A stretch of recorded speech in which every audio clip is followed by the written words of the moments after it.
Hi friends. ఈరోజు మన నోటిఫికేషన్లో బీఎస్ఎఫ్ గురించి చెప్పుకోబోతున్నాం. బీఎస్ఎఫ్ నోటిఫికేషన్ స్పోర్ట్స్ పర్సన్ కోటాలో రిలీజ్ చేయడం జరిగింది 2025. బోర్డర్ సెక్యూరిటీ ఫోర్స్లో కానిస్టేబుల్ జీడీ రిలీజ్ చేయడం జరిగింది. వీటి కోసం మీరు అప్లై చేయాలనుకుంటే ఆన్లైన్లో నేను మన ఛానల్ కింద లింక్ ఇస్తాను. దాన్ని మీరు క్లిక్ చేసి అప్లై చేసుకోవచ్చు. ఈ నోటిఫికేషన్లో ఎన్ని పోస్టులు ఉన్నాయి, లాస్ట్ డేట్ ఎప్పుడు, శాలరీ ఎంత, ఎలా అప్లై చేయాలి, మొత్తం నేను క్లియర్గా చెప్పబోతున్నాను. దయచేసి వీడియో స్కిప్ చేయకుండా లాస్ట్ వరకు చూడండి. బీఎస్ఎఫ్ స్పోర్ట్స్ కోటాలో 241 పోస్టులు రిలీజ్ చేయడం జరిగింది. అందులో ఫిమేల్స్ కూడా అప్లై చేసుకోవచ్చు. కానిస్టేబుల్ పోస్టులకి జీడీ, ఇది గ్రూప్ సి కింద వస్తుంది అనమాట. బీఎస్ఎఫ్లో గ్రూప్ సి అందరి కింద వస్తుంది. దీని లాస్ట్ డేట్ వచ్చేసి లాస్ట్ డేట్ కన్నా ముందు మనం ఓపెనింగ్ ఎప్పుడో చెప్పుకుందాం. ఆన్లైన్ అప్లికేషన్ నేమ్ వచ్చి జూలై 25, 2025 నుంచి రాత్రి 12 గంటల నుంచి స్టార్ట్ అవుతుంది. అండ్ క్లోజింగ్ డేట్ వచ్చేసి 20/8/2025, అంటే ఆగస్టు 20కి రాత్రి 12 గంటలతో క్లోజ్ అవుతుంది అనమాట. ఈ వేకెన్సీస్ ఎన్నైనాయి మొత్తం. ఈ తర్వాత 241 వేకెన్సీలో ఏ గేమ్స్కి ఎన్ని ఉన్నాయి, మేల్స్కి ఎంతమంది, ఫిమేల్స్కి ఎంతమంది, ఎన్ని పోస్టులు ఉన్నాయనేది మనం ఇప్పుడు చూడబోతున్నాం. చూడండి, ఒక్కొక్క గేమ్కి ఈవెంట్, ఒక మేల్కి ఎన్ని పోస్టులు ఉన్నాయి, ఫిమేల్కి ఎన్ని ఉన్నాయి, టోటల్ ఎన్ని ఉన్నాయి అనేది ఇక్కడ ఫైనల్గా మనం చూడబోతున్నాం. ఇక్కడ పీడిఎఫ్లో క్లియర్గా నేను ఇక్కడ మెన్షన్ చేయబోతున్నాను. చూడండి, అథ్లెటిక్స్కి ఎన్ని ఉన్నాయనేది, బ్యాడ్మింటన్ ఎన్ని ఉన్నాయనేది మనం చూడబోతున్నాం. బాస్కెట్బాల్ మేల్స్కి 11, ఫిమేల్స్కి 6. బాక్సింగ్ కూడా సేమ్. ఇక్కడ మీరు కొన్ని అబ్జర్వ్ చేయాలి. ఈవెంట్ పొజిషన్ అనేది కొన్ని ఎన్ని కేజెస్ ఏంటనేది, లాంగ్ జంప్ అనేది పొజిషన్, ఇవన్నీ క్లియర్గా ఇచ్చాడు. ఇవి కొంచెం మీరు జాగ్రత్త అబ్జర్వ్ చేసి చూసి మీకు ఏ గేమ్ అనేది మీరు అప్లై చేస్తుంది, ఏ గేమ్ అనేది చూసుకొని దాన్ని బట్టి మీరు అప్లై చేయండి. అప్పుడు మీకు కొంచెం క్లియర్గా అర్థమవుతుంది. సైక్లింగ్ అయితే రోడ్ ఈవెంట్ అని, పోస్టులు ఎన్ని అనేది, మెయిల్కి ఎన్ని ఉన్నాయి, ఫిమేల్కి ఎన్ని ఉన్నాయి అనేది క్లియర్గా కొంచెం ఉన్నాయి. No diving.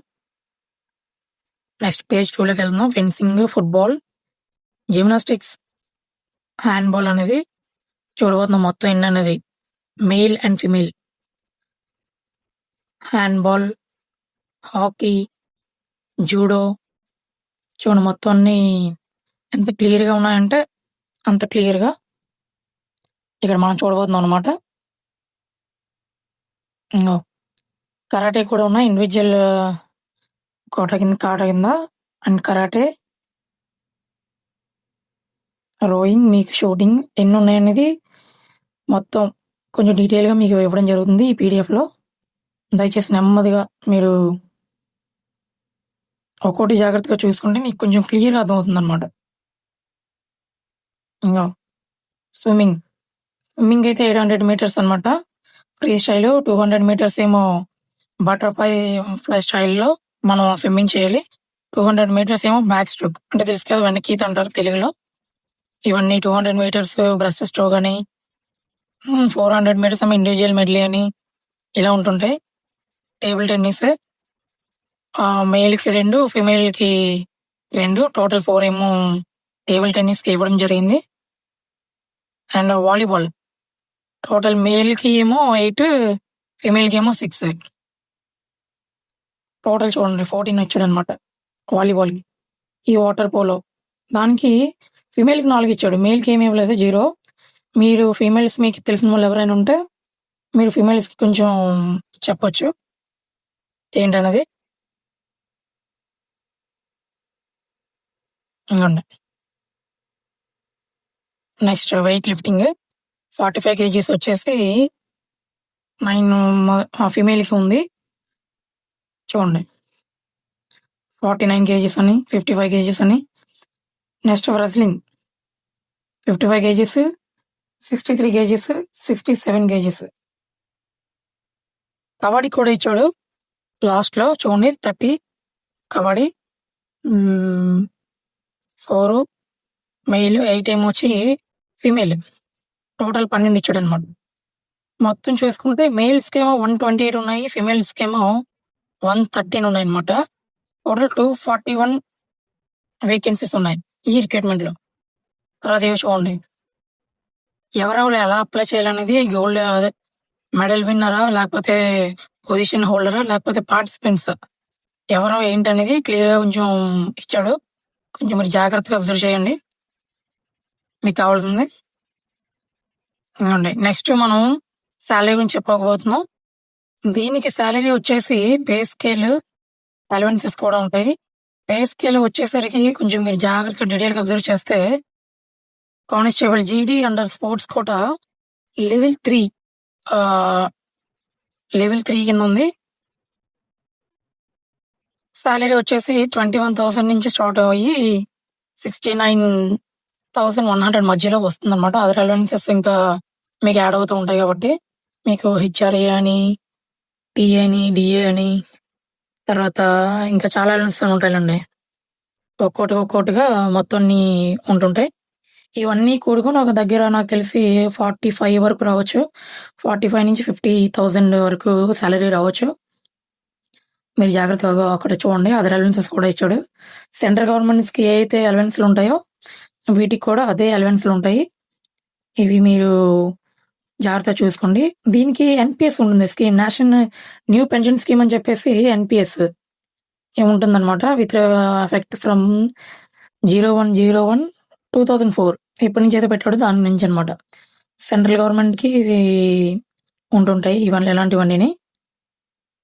ఇదిగో నెక్స్ట్ ఏజ్ వచ్చేసి మనం ఏజ్ గురించి చెప్పుకోబోతున్నాం. ఈ పోస్ట్‌కి ఎంత అనేది ఏజ్ ఏంటేంటి ఏమన్నది మొత్తం కొంచెం క్లియర్‌గా చూడబోతున్నాం. పోస్ట్ జీడీ వచ్చేసి sports person constable.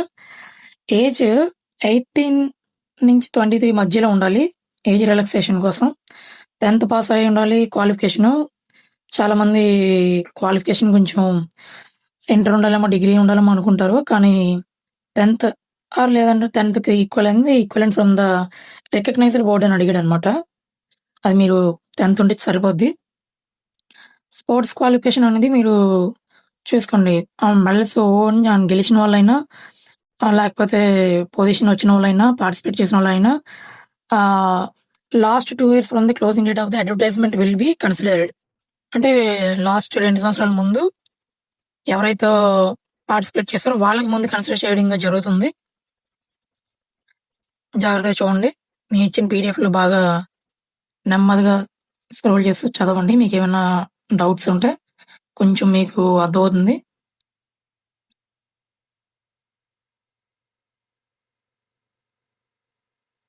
Team event అని మొత్తం అన్ని.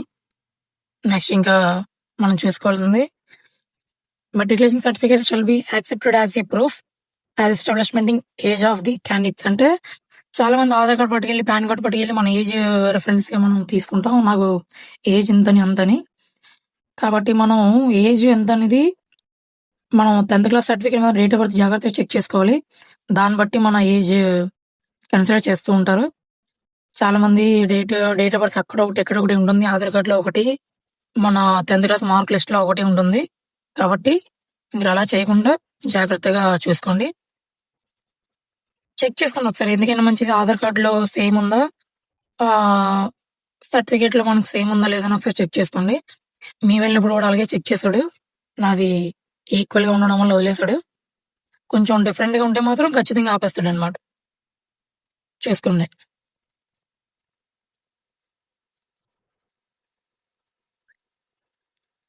చూడండి ఏజ్ రిలాక్సేషన్ అనేది 18 ఇయర్స్ నుంచి 23 ఇయర్స్ ఆగస్ట్ 1, 2025 వరకు అనమాట కౌంటింగ్. దీన్ని దాటిన తర్వాత మళ్ళీ వేరేగా ఉంటుంది కౌంటింగ్. అది మీరు కొంచెం చూసుకోవాలి. ఏజ్ రిలాక్సేషన్ కొంతమందికి చాలా మందికి తెలుసు కదా! రిజర్వేషన్ ఎస్సీ, ఎస్టీ వాళ్ళకి 5 ఇయర్స్ ఇచ్చాడు. నాన్ ఓబీసీ వాళ్ళకి 3 ఇయర్స్ ఇచ్చాడనమాట. ఎస్సీ, ఎస్టీ వాళ్ళకి కొంచెం ఎక్కువ ఉంటుంది. ఓబీసీ వాళ్ళకి కొంచెం తక్కువ ఉంటుంది. అది మీరు ఏజ్ రిలాక్సేషన్ అనేది మీరు కౌంట్ చేసుకోండి. ఇక్కడ 18-23 ఇయర్స్ ఇచ్చాడు కదా! అక్కడ మీరు చూసుకొని జాగ్రత్తగా అబ్జర్వ్ చేయండి. ఖచ్చితంగా చూసుకొని మీరు చేసుకుంటే మీకు కొంచెం ఏజ్ అయిపోయిందని చాలామంది 23 ఇయర్స్ అన్నాడు కదా! అయిపోయి ఉంటదిలే ఏజ్ అని కొంతమంది అనుకుంటారు. ఏజ్ రిలాక్సేషన్ కూడా ఉంటది మన క్యాస్ట్ బట్టి. 3 ఇయర్స్ అనేది, 5 ఇయర్స్ అనేది మనం చూసుకొని జాగ్రత్తగా అప్లై చేసుకోవాలి. జాగ్రత్తగా ప్రతి పాయింట్ చదువుకోండి. ఎందుకంటే మనకు తెలియనివి, మనకు ప్లస్ పాయింట్స్ వచ్చినవి చాలా ఉంటాయి. అందుకనే మీకు పీడీఎఫ్ మొత్తం నేను ప్రొవైడ్ చేస్తున్నాను. ఇది చూసుకొని ఒక్కొక్కటి మీరు పాయింట్ చదువుకుంటూ ఉంటే మీకు కొంచెం అర్థమవుతూ ఉంటదనమాట. ఏది అప్పర్‌లో ఎలిమెంట్ అనేది ఎంత అనేది. డిపార్ట్‌మెంటల్ క్యాండిడేట్స్ కొంతమందుంటారు. అంటే మనం జాబ్ చేస్తున్న వాళ్ళకి ఇప్పుడు చూడండి ఎవరైనా సెంట్రల్ గవర్నమెంట్ ఎంప్లాయీలు ఆల్రెడీ నేవీ ఈళ్ళందరూ ఉంటారు. నేవీ, ఆర్మీ, ఎయిర్ ఫోర్స్‌లో చేస్తున్న వాళ్ళు గూడా కొంతమంది మనం ఇలా చేసుకోవాలనుకుంటే ఇందులో కూడా మనం అప్లై చేసుకోవచ్చు. వాళ్ళకి కూడా ఏజ్ రిలాక్సేషన్ అనేది ఉంటూ ఉంటది. ఇగో 3 ఇయర్స్ అనేది, 5 ఇయర్స్ అనేది వాళ్ళకి కూడా ఉంటుంది ఇందులో క్యాస్ట్ బట్టి. అది గూడా మనం జాగ్రత్తగా చూసుకోవాలి. ఎనెక్సర్ 3, ఎనెక్సర్ 4లో సర్టిఫికేట్ ఇచ్చాడు. కొంచెం చూసుకోండి. ఈ చెస్ట్ తర్వాత మనం ఈవెంట్స్‌కొచ్చేసరికి ఈ చెస్ట్ హైట్ అనేది కొంచెం ఉంటూ ఉండాలి. అప్లికేషన్ ఫార్మ్స్‌లో జాగ్రత్తగా అబ్జర్వ్ చేసి రాయండి. చెక్ చేస్తూ ఉండండి. స్పోర్ట్స్ క్వాలిఫికేషన్స్ గురించి కూడా కొంచెం డీటెయిల్‌గా ఇచ్చాడు. ఎవరైతే పార్టిసిపేటెడ్ మెడల్స్‌లో గెలిచారో, కాంపిటీషన్‌లో పార్టిసిపేట్ చేశారో, last 2 years from the closing date of advertisement to eligible to apply are eligible to apply అంటే ఎవరైతే 2 ఇయర్స్ ఈ లాస్ట్ 2 ఇయర్స్‌లో పార్టిసిపేట్ చేయడం ఇవన్నీ చేశారో వాళ్ళకి ఇస్తూ ఉంటాడనమాట ఇలాంటివన్నీని. మీరు కొంచెం అబ్జర్వ్ చేస్తూ ఉండాలి. ఇలాంటివి మీరు చూసుకుంటే ఎవరైనా మెడల్స్ ఎన్ని గెలిచారో ఏంటనేది చూసుకొని ఇస్తూ ఉంటాడు. అది మీరు చూసుకోండి. ఇదిగోండి. ఏ మెడల్‌కి ఎంత మార్క్స్ అనేది, గోల్డ్ మెడల్‌కి ఎంత, సిల్వర్ మెడల్‌కి ఎంత, బ్రాంజ్ మెడల్‌కి ఎంత మార్క్స్ పార్టిసిపేషన్ అంటే పార్టిసిపేట్ చేసిన వాళ్ళు కూడా కొంతమంది ఓడిపోయేస్తూ ఉంటారు కదా! వాళ్ళకి కూడా ఒక మార్క్స్ ప్రొవైడ్ చేయడం జరిగింది. అంటే ఒలింపిక్స్ గేమ్స్ అని, సమ్మర్ అని, వింటర్ అని, వరల్డ్ ఛాంపియన్‌షిప్ అని, వరల్డ్ కప్ అని ఇలా ప్రతి దానికి ఉంటుంటాయి కదా! మన నేషనల్, ఇంటర్నేషనల్ గేమ్స్ అనేది. వాటి కోసం క్లియర్‌గా ఇచ్చాడనమాట. అది మీరు కొంచెం చూసుకోండి. జాగ్రత్తగా ఏ గేమ్‌కి ఎంత అనేది మార్క్స్ చూసుకోండి. యూత్ ఒలింపిక్ గేమ్ అని అన్నీ ఇచ్చాడు. ఎస్ఏఎఫ్ గేమ్స్ అని ఇలా ప్రతి గేమ్‌కి ఒక్కొక్క మార్క్స్ అనేది ఇచ్చాడనమాట. కొంచెం ఫస్ట్ ప్రిఫరెన్స్ అనేది ఎవరికిస్తున్నాడో కూడా ఇక్కడ మెన్షన్ చేశాడు. Candidate who have represented the country and own medal in order of the priority. అంటే చూడండి ఎవరైతే కంట్రీ తరపున ఆడి గెలిచారో వాళ్ళకి గోల్డ్ అయినా, సిల్వర్ అయినా, బ్రాంజ్ అయినా ఇంటర్నేషనల్ కాంపిటీషన్స్‌లో ఆ టైప్‌లో ఉంటాయి కదా! వాళ్ళకనమాట. సెకండ్ ప్రిఫరెన్స్ వచ్చేసి candidates who are represented and won medals and position up to third place in the national games. అంటే చాలా మందికి సెకండ్ ప్లేస్‌కా, థర్డ్ ప్లేస్‌కా వస్తుంటాయి కదా! వాళ్ళకి కూడా ప్రిఫరెన్స్ ఇవ్వడం జరుగుతుంది. అది కూడా ఇక్కడ రాశాడు. ఇప్పుడు మనం ఫిజికల్ స్టాండర్డ్స్ గురించి మాట్లాడుకుందాం. ఫిజికల్ స్టాండర్డ్స్ మేల్ అయితే వచ్చేసి హైట్ 170 సెంటీమీటర్స్ అండ్ ఫీమేల్ వచ్చేసి 157 సెంటీమీటర్స్. అదనమాట. మెయిల్ అయితే ఇలాగా, ఫీమేల్ అయితే అలాగా. కొంచెం చెక్ చేసుకోండి మీరు.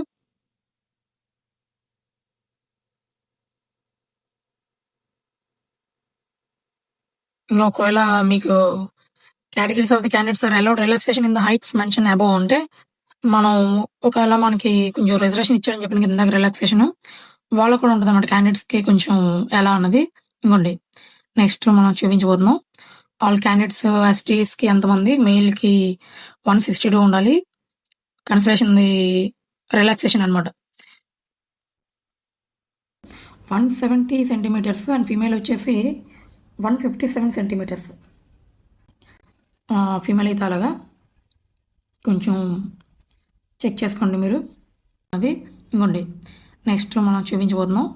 ఆల్ క్యాండిడేట్స్ ఎస్టీస్‌కి ఎంతమంది, మెయిల్‌కి 162 ఉండాలి. కన్సిడరేషన్‌ది రిలాక్సేషన్ అనమాట. ఫీమేల్స్‌కి ఏమో 150 సెంటీమీటర్స్ అనమాట. మనం ఒక్కొక్కటి స్టేట్స్ బట్టి మన క్యాస్ట్ బట్టి, రిజర్వేషన్ బట్టి మనకు కొంచెం రిలాక్సేషన్ ఇవ్వడం జరుగుతూ ఉంటుంది. దాని కొంచెం మనం చూసుకొని చెక్ చేసుకొని ఒకసారి చదువుకోండి. ఇదంతా all scheduled tribes and candidates మొత్తం అంతా ఏంటనేది చూసుకోండి జాగ్రత్తగా. ఇంకో ఏ స్టేట్స్ ఏంటనేది, హైట్ ఎంత అనేది మొత్తం అంతా ఇచ్చాడు. కొంచెం అది మీరు చూసుకోండి. ఇంకా నార్త్ ఈస్టర్న్ స్టేట్స్ అని అరుణాచల్ ప్రదేశ్, మణిపూర్, మేఘాలయ, మిజోరం, నాగాల్యాండ్, సిక్కిం, త్రిపుర ఇవన్నీ ఇచ్చాడు కాబట్టి మీరు చూసుకోండి. ఈ ఫిమేల్ అయితే ఎంత, మేల్ అయితే ఎంత, మీకున్న రిజర్వేషన్ ఏంటనేది వర్తిస్తుంది అనేది మీరు చూడండి. ఇంకో ఇక్కడ కూడా కొంచెం ఇచ్చాడు. డార్జిలింగ్ డిస్ట్రిక్ట్స్కి అని కొంచెం రిలాక్సేషన్ కొంచెం ఇచ్చాడు ఎక్కువ. అది కూడా మీరు జాగ్రత్తగా ఇవి చదువుకోండి. ఏ ఏరియాకి సంబంధించిన వాళ్ళు మీరు ఎవరైనా ఉంటే మాత్రం వాళ్ళకి మీ ఫ్రెండ్స్లో ఎవరైనా ఉంటే కొంచెం షేర్ చేయండి. వాళ్ళకు కూడా తెలుస్తుంది చెస్ట్ ఎంత ఇచ్చాడు మెయిల్ క్యాండిడేట్స్కి. Unexpand 80 centimetres, minimum expansion 0.5 centimetres. అంటే ఇక్కడ చాలామంది చెస్ట్ గురించి తెలియక చాలామంది ఏంటంటే మనకి ఎక్స్పెండ్ చేయలేనప్పుడు 80 సెంటీమీటర్స్గా ఉండాలి. మనం బ్రీత్ తీసుకున్నప్పుడు ఎక్స్పెండ్ అవుతుంది కదా చెస్ట్ ఎక్స్పెండ్ అయినప్పుడు 5 సెంటీమీటర్స్గా ఉంటుంది అనమాట. అది మీరు కొంచెం చూసుకోండి. లేకపోతే ఇప్పటి నుంచే జిమ్కి వెళ్ళడం, లేకపోతే దండీలు కొట్టడం ఉంటాయి కదా, ఈ ఎక్సర్సైజ్ చేస్తే ఇది పెద్ద మ్యాటర్ ఏం కాదు. చాలా ఈజీగా మనం గెయిన్ చేయొచ్చు చెస్ట్ అనేది. మీకు కొంచెం తెలిస్తే చూసి వస్తుందా లేదా అని చెక్ చేసుకొని ఇప్పటి నుంచి ఎక్సర్సైజ్ చేయడం స్టార్ట్ చేయండి. చెస్ట్లో కూడా మనకి రిలాక్సేషన్ ఇచ్చాడు అనమాట క్యాండిడేట్స్కి. అది మీరు కొంచెం చూసుకోండి. ఒక్కొక్కరికి ఒక్కొక్క స్టేట్కి ఎవరికి ఏంటనేది 76, మినిమం ఎక్స్పెన్షన్ 5 సెంటీమీటర్స్, ఇలా మొత్తం. ఇంకో వెయిట్ కూడా ఇచ్చాడు, హైట్ అండ్ ఏజ్ బట్టి. నెక్స్ట్ మనం వెయిట్ చూడబోతున్నాం మెడికల్ స్టాండర్డ్స్లో. ఇంకో ఐ సైట్ గురించి కూడా మెడికల్ స్టాండర్డ్స్లో ఐ సైట్ వితౌట్ ఏంటనేది మినిమం డిస్టెన్స్ వేసిన ఎలా ఉండాలనేది మొత్తం క్లియర్గా మెన్షన్ చేశాడు. మీకు కొంచెం ప్రాబ్లం ఉంటే కొంచెం చెక్ చేసుకోండి, ఇప్పుడే చెక్ చేసుకొని మొత్తం కొంచెం రెక్టిఫై చేసుకొని వెళ్ళండి ముందుకి జాగ్రత్తగా. Colour blindness shall not be eligible for recruitment. అంటే మనకు కొంతమంది కలర్ బ్లైండ్నెస్ ఉంటుందన్నమాట, వాళ్ళకి అలౌ చేయడానికి క్లియర్గా రాశాడు. ఒక్కొక్క పాయింట్ మీరు చదివి కండిషన్స్ తెలుసుకొని అప్పుడు వెళ్ళండి. ఎందుకంటే వెళ్ళి అన్నీ అయిన తర్వాత మనకి మెడికల్లో అవ్వకపోతే మాత్రం చాలా బాధపడాల్సి వస్తుంది. అరే ఇంత అయింది, ఇది ఒక్కటే అవ్వలేదు అన్న బాధలో. అదే మీరు కొంచెం ముందుగా తెలుసుకుని వెళ్తే రెక్టిఫై చేసుకోవడానికి ఛాన్స్ ఉంటుందన్నమాట. మనం ముందుగా తెలుసుకుని వెళ్తే మనకు ప్రాబ్లం ఉంది కదా, ఇది సాల్వ్ చేసుకుని వెళ్తే కొంచెం మనకి ప్లస్ ఉంటుంది. అది నేను చెప్పేది. టాటూ కూడా కొంచెం చాలామంది టాటూస్ వేయించుకుంటూ ఉంటారు. లొకేషన్స్ కొంచెం చూసుకోండి. ఎక్కడ 4 ఆర్మ్ అని చాలా కొంచెం ప్లేసెస్ ఉంటాయి, అక్కడ మీరు చూసుకొని అప్లై చేసుకోండి. ఇక్కడ హౌ టు అప్లై అని కూడా ఇచ్చాడు. నేను మీకు లింక్ మన ఛానల్లో బయోలో పెడతాను, లింకు అప్లై చేసుకోండి. ఇక లాస్ట్ డేట్ ఇందా మీకు చెప్పాను కదా, జూలై 25 నుంచి ఆగస్ట్ 20 వరకు ఇచ్చాడు. జాగ్రత్తగా మీరు చూసుకొని లింక్ నేను మనం ఇస్తాను మన ఛానల్ కింద. సబ్స్క్రైబ్ చేసి ఆ లింక్ క్లిక్ చేసుకొని అప్లై చేసుకోండి. ఇక్కడ కొంచెం ఫీజు కూడా పే చేయాల్సి ఉంటుంది, కొంచెం చూసుకోండి ఏంటనేది ఎవరంత అన్నది చూడండి. ఆఫ్లైన్లో అలౌ చేయట్లేదని క్లియర్గా చెప్పాడు. అంతా ఆన్లైనే, సబ్మిట్ ఆన్లైన్ అని చెప్పేసి. ఆఫ్లైన్లో ఏం తీసుకోడు. అది కూడా మీరు చూసుకొని జాగ్రత్తగా చదువుకోండి. ఇక application fee and mode of payment ఇది ఇలా ఉందన్నమాట. 147 రూపీస్ అనమాట అండర్ స్పోర్ట్స్ కోటా. చూసుకోండి. త్రూ సైట్ ఎలా ఇచ్చాడంటే నేను లింక్ ఇచ్చాను కదా మన బయోలో, అందులో లింక్ మనం పెట్టి దాన్ని క్లిక్ చేసుకొని చేసుకోండి. పేమెంట్ కూడా జాగ్రత్తగా చూసుకోండి.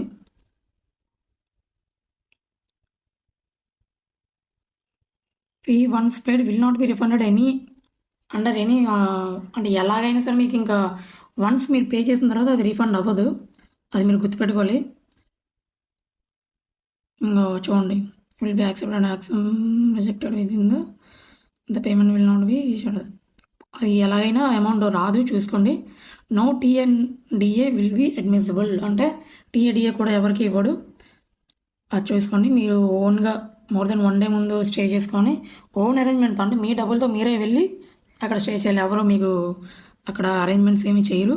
సెలక్షన్ ప్రాసెస్ అనేది మొత్తం కొంచెం చూసుకొని, సెలక్షన్ ప్రాసెస్ ఎలా ఉంటుంది, online application forms, copy of the certificate uploaded by the candidates will be scrutinised if they found order in the candidates securing minimum qualifying 12 marks. ఇక ఎస్టీ ఓబీసీకి ఇష్యూగా ఉంది. అడ్మిట్ కార్డ్స్ మొత్తం అంతా చెక్ చేసి మీకు పంపిస్తూ ఉంటాడు. Physical verification of the documents, physical test ఉంటుంది, మెడికల్ ఎగ్జామినేషన్ కూడా ఉంటుంది. ఇది మీరు చూసుకొని మొత్తం జాగ్రత్తగా ప్రిపేర్ అవ్వండి ఎగ్జామ్కి. ఈ పీడిఎఫ్ మొత్తం నేను మీకు పెడుతూ ఉంటాను. ఒకసారి పెట్టి మొత్తం స్క్రోల్ చేస్తాను, చూసుకోండి. మొత్తం జాగ్రత్తగా చదువుకోండి. మీరు కొత్తగా మా ఛానల్ చూసినట్టయితే ఛానల్ సబ్స్క్రైబ్ చేయండి. మీ ఫ్రెండ్స్ ఎవరైతే జాబ్ కోసం ఎదురు చూస్తున్నారో వాళ్ళకి కూడా కొంచెం షేర్ చేయండి. ఎందుకంటే మన ఫ్రెండ్స్లో చాలామంది జాబ్స్ కోసం తెలియని వాళ్ళు ఉంటారు, పడ్డాయింది కూడా తెలియదు నోటిఫికేషన్. వాళ్ళకి మీరు కొంచెం షేర్ చేస్తే వాళ్ళకు కూడా మీరు హెల్ప్ చేసిన వాళ్ళు అవుతారు. ఎందుకంటే జీవితంలో మనం ఒకరికి హెల్ప్ చేస్తే అంతకన్నా దేవుడు మనకి హెల్ప్ చేస్తాడు, అది గుర్తుపెట్టుకోండి. ఒకరికి మనం షేర్ చేస్తే మనకు పోయేది ఏమీ లేదు. వాళ్ళకి జీవితంలో సెటిల్ అయ్యే ఛాన్స్ ఉంటుందన్నమాట. జస్ట్ మీరు ఒక 10 సెకండ్ల టైంకి వాళ్ళ జీవితంలో సెటిల్ అవ్వచ్చేమో ఒకసారి ఆలోచించండి. మీ ఫ్రెండ్స్ ఎవరైతే జాబ్ కోసం చూస్తున్నారో వాళ్ళకి ఇది షేర్ చేయండి. దయచేసి మా ఛానల్ని సబ్స్క్రైబ్ చేసుకొని గంట సింబల్ని కూడా ప్రెస్ చేయండి. ఇలాంటి మరిన్ని నోటిఫికేషన్స్ కోసం మా ఛానల్ సబ్స్క్రైబ్ చేసుకోండి. ముందు ముందు ఇంకా మంచి నోటిఫికేషన్స్ పెడతాను. అండ్ మీకు ఇంకా అంటే మీకు ఏ ఎడ్యుకేషన్ బేసిస్ మీద ఏ క్వాలిఫికేషన్ మీద జాబ్స్ కావాలో నాకు కామెంట్ బాక్స్లో పెట్టండి. నేను మీకు ఆ నోటిఫికేషన్ తీసుకొచ్చి మళ్ళీ మీకు పెడతాను. ఖచ్చితంగా మీరు ఎవరెక్కువ మంది ఏ క్వాలిఫికేషన్ మీద జాబ్స్ అడుగుతున్నారో ఖచ్చితంగా నెక్స్ట్ వీడియో దాని మీద నేను చేసి పెడతాను. మీ ఏజ్, మీ క్వాలిఫికేషన్ ఏంటనేది, మీకు ఎలాంటి జాబ్ చేయాలనుకుంటున్నారో నాకు కామెంట్ బాక్స్లో తెలియజేయండి. ఇంకా మీరు ఏం తెలుసుకోవాలనుకుంటున్నారో నాకు కామెంట్ బాక్స్లో పెట్టండి. Thank you so much. మళ్ళీ నెక్స్ట్ వీడియోలో కలుద్దాం. Bye bye. జై హింద్.